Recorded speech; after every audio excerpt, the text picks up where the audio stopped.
Hello, and I hope you're all doing extremely well. Welcome to the first video in a new series, which I really hope you watch and get into. The series is called Caps Have Donut Legacy Cold War Fighters That We Need in DCS World. And this is part one. We're looking at the Vought F-8J Crusader. Let's explain what this series is about. It's something that I've been wanting to put together for a long time, and I'm finally getting around to it. My job in DCS, whether I like it or not, I've just found myself in this job, is to A, get people into aviation. It's a good thing. We want people to come into aviation, and we want those people to come into DCS. DCS and aviation go hand in hand, and if I can bring you in, and some of you will stick with me, and some of you will want to be more hardcore. You'll go off to the 104, 59th, hog it, whatever. Great, doesn't matter. Come in. I've done my job. I've got you in at that point. And the next thing I want to do is to really bring my enthusiasm and excitement to you guys, especially the younger guys. A lot of the older guys will already get this, but the younger guys is where I'm going for. To what I consider the golden era of jet aircraft operation and design. We're talking 1955 to 1970. I can't count on my fingers and toes on every video I put out the amount of people that come in and say, but where's the F-22? But where's the Eurofighter? But where's the Gripen? But where's the F-35? Because people, let's face it, who don't know much about aircraft or aviation history, that's all they know. That's what they see on their TVs. That's what they see in the skies above their houses. And the fact is, those planes, as good as they are, they are very good. They're just not exciting. They are, if you know your military history, really very politically correct and not particularly inspiring. I mean, if anything, they're slower, more boring, safer than the aircraft that we had in my golden era. And the purpose of this series is to get especially the young guys excited in these old aircraft that I'm excited by. The more excitement we get, the more numbers we can get, the more signatures we can get, then the more I can get Razbam, Heat Blur, ED to build these aircraft for us. And I think everyone will be really happy if we manage to get these aircraft. The progress during the early Cold War years of fighter design is never matched. We went from something like the F-86, the MiG-15, with the main adversaries at the time, so we're talking kind of 600 knot subsonic fighters, and by the end, humans were producing the MiG-25 Foxpat that was going Mach 3. So this is the fastest fighters have ever been, and they've never been faster. We have regressed in performance since then back to what we got now, the F-35 that does what, Mach 1.1, literally half the speed of what they used to, half the excitement, half the noise of what they used to. Fighters are much cleaner now, much more sensible. They save the polar bears. Back in my day, when I saw these things flying over, they were putting smoke out everywhere, setting everything on fire with their giant afterburners, and the noise has never been matched from an F-104 Starfighter and that J-79. Nothing has ever quite matched the noise that could be put out. Part one of this series, we're going to be covering the Cessna A37, the F-4 Phantom, the F-100 Super Sabre, the F-104 Starfighter, the F-105 Thunderchief, the F-111 Aardvark, the Hawker Hunter, the MiG-25 Foxpat, the Su-17 and 22, and of course we're looking at the F-8J. Now there are loads more, the Lightning, the Buccaneer, but we'll go through them in the future. So let's start with this little beauty. Just look at its powerhouse design here, absolutely amazing. Look at the technology of that wing lifting up. We've got the Vought F-8J Crusader. The Vought F-8 Crusader, originally F-8U, is a single-engine, supersonic, carrier-based air superiority jet fighter. I know it doesn't look like a fighter we'd have nowadays, but built by Vought for the United States Navy and Marine Corps, replacing the Vought F-7U Cutlass, and for the French Navy. The first F-8 prototype was ready for flight in February 1955. So 1955. Just wait until you see the performance specifications, and we're ready for flight in 1955. The F-8 served principally in the Vietnam War. The Crusader was the last American fighter with guns as a primary weapon, and didn't they learn their lesson? Earning at the title, the last of the gunfighters. The RF-8 Crusader was a photo reconnaissance development and operated longer in US service than any other fighter versions. Now this was before essentially the use of satellite imagery and whatnot. And so, yeah, the way you got photos of the Soviets was getting a very fast aircraft, getting a really big lens on it and flying over and taking pictures. RF-8 played a crucial role in the Cuban Missile Crisis, providing essential low-level photographs impossible to acquire by other means.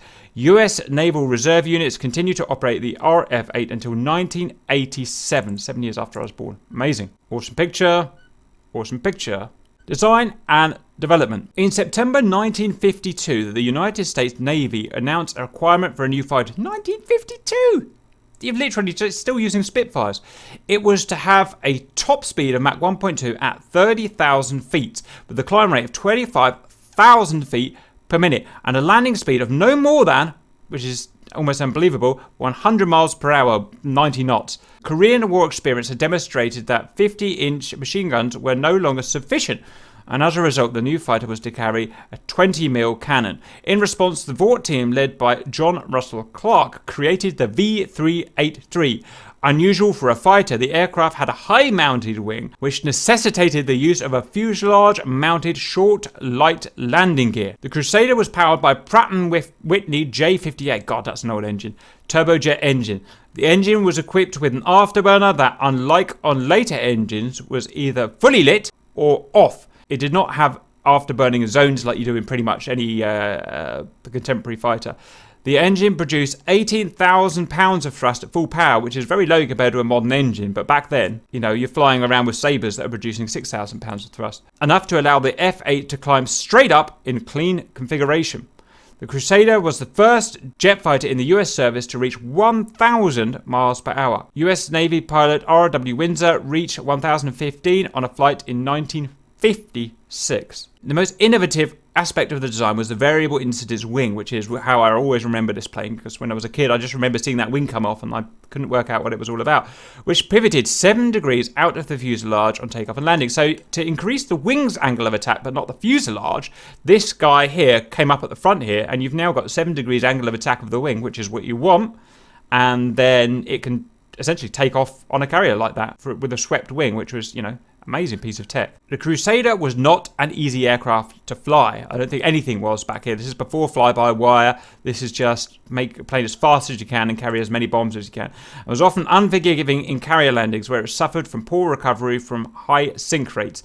And the poorly designed cast-ring nose undercarriage made it hard to steer on the deck. Safe landings required the carriers to steam at full speed to lower the relative landing speed for the Crusader pilots. However, as well as being incredibly high performance aircraft in 1955 to 1970, were also incredibly unsafe pilots. Just about everything was unsafe to fly back then. Everything was so leading edge, materials were so leading edge, with just understanding, you know, post-Mach 2 flight. And again, you don't have any electronic aids at this point. So it was a really dangerous time, but which is one of the reasons why it's so cool. You're not going to have that problem in a Raptor. However, the aircraft did possess some amazing capabilities, as proved when several Crusader pilots took off with their wings folded. I'm going to say that again, with their wings folded. One of these episodes took place on 23rd of August 1960. A Crusader with the wings folded took off from Napoli, sorry, I can't read that, in full afterburner, climbed to 5,000 feet, and then returned to land successfully. The pilot, absent-minded, but evidently a good stickman, that's what I try and be, a good stickman, complained that the control surfaces were higher than normal because he didn't have any wings. We've got an F-8 here going off the carrier with its incident wing up. No MFDs to distract cap. Yes, a plane without MFDs is a plane for cap. You need balls to fly it, not literally, but you know what I mean. You've got a really exciting aircraft. That is my kind of cockpit. I've no idea what that thing at the top is, but I immediately love it, and everything around it is just, that's my perfect cockpit. I'd love to have one of those. Again, the cockpit, awesome, whopping great. The size of that great ADI in the middle there. You don't get that nowadays, do you? Again, my only complaint is this thing they did with a lot of the naval aircraft, this oval front window like the Tomcat. So hard to see out of. General characteristics. Payload of 5,000 pounds, 2.3 metric tons of weapons. Length, 54 feet, so it's a big bitch. Wingspan, quite small, 35 feet. Height, 15 and 3/4 feet. Wing area, 375 feet squared. Airfoil, NACA 6580006 at the root, and at the tip we've got a NACA 658005. If you want to know what that means, go and play X-Plane. Empty weight, just under 8 tons metric. Loaded weight, so fueled and whatnot, 13 tons about metric, about the same as an F-16. Max takeoff weight 15 tons, so compared to a lot of contemporary fighters who can't carry a lot, certainly. Zero lift drag coefficient is 0.0133. The drag area is 5 squared feet. The fuel capacity is don't do gallons, 5,000 litres. The J57P28 afterburning turbojet, drive thrust 11,000, thrust with afterburner 18,000. It's pretty shit power to weight ratio. So the power to weight ratio is pretty low compared to a contemporary fighter, but for the time, not bad. Performance, maximum speed, Mach 1.86, so that beats your F-35 already. Cruise speed, 495 knots. Combat radius, 450 miles, which is pretty low. Ferry range, 1,735 miles with external bags. Service ceiling, 58,000 feet. Rate of climb, 19,000 feet per minute. Wing loading, 77.3 pounds per foot squared of wing loading. Thrust to weight ratio, 0.62, fairly low. Lift to drag ratio, 12.8. Armament, guns, 4 times 20 mic, Colt Mark 12 cannons in lower fuselage. 125 rounds per gun. That is quite a low amount of rounds. Hardpoints, 2 times fuselage mounted Y-pods for mounting AIM-9 sidewinders and Zuni rockets, and 2 times underwing pylon stations with a capacity of 4,000 pounds, 2,000 metric tons, and provision to carry combinations of rockets, 2 times Lao 10 pods, each with 4 times 5-inch 127mm Zuni rockets. Missiles. So compared to an F-16 or something, you can't, even to an F-16 or something, this is not a very, don't carry very much. Missiles 4 times AIM-9 sidewinders, I don't know what version that would have been, P, I don't know. Or Matra Magic for the French Navy air-to-air missiles. Or, now we're cooking on gas, my type of weapon. 2 times AGM-12 bullpup air-to-surface missiles. So these are the first incarnation of a guided missile, and I won't be happy until we get them. Even predates the AGM blast. I forgot what it is. The 62, I think, the Walleye. This is a radio-controlled missile, essentially, same as the RB-105, I think, in the Viggen. You fire it and you drive it into the ground with a missile. Effective? No. Awesome? Yes. Bombs. 12 times 250-pound Mark 81s, 8 times Mark 82s, 4 times Mark 83s, 2 times Mark 84s. Not a huge amount. Avionics. A Magnavox AN APQ 84 or 94 fire control radar that guy would have to operate on his own, an old analog radar. Anecdotal stories. Fleet pilots couldn't wait to fly the F-8, although their initial experiences ranged from sheer exhilaration to sheer terror. Don Fraser, a Marine pilot who started flying the F-8 in 1959, remembers his first flight. There were no simulators in those days. You strapped it on and you hope you had it all right. I was just so excited to fly an afterburner aircraft, hitting the burner and getting airborne like a jackrabbit. You had to be very careful. You had to roll in trim to keep the nose down. If you didn't do that and bring your wing down before accelerating, you could shed your wing right off. Incredibly dangerous vehicles. F-8 operations could be scary for ground crew as well. John Borry, a plane captain and jet mechanic with VF-13 aboard Shangri-La, didn't like crawling down the engine intakes. That's a good 20 feet long on the inside. He says sometimes someone would stand behind the airplane and start whistling through the tailpipe like the jet engine was starting, and you scramble out of there real quick. The F-8's giant air intake earned it another name, Gator. I didn't know that. The intake is down so low you couldn't walk anywhere near the front of the airplane, says Borey. One day, another guy got too close and it started to suck him in, but I grabbed his ankles and signaled the pilot to shut down the engine. It would be the first time someone got sucked into an engine.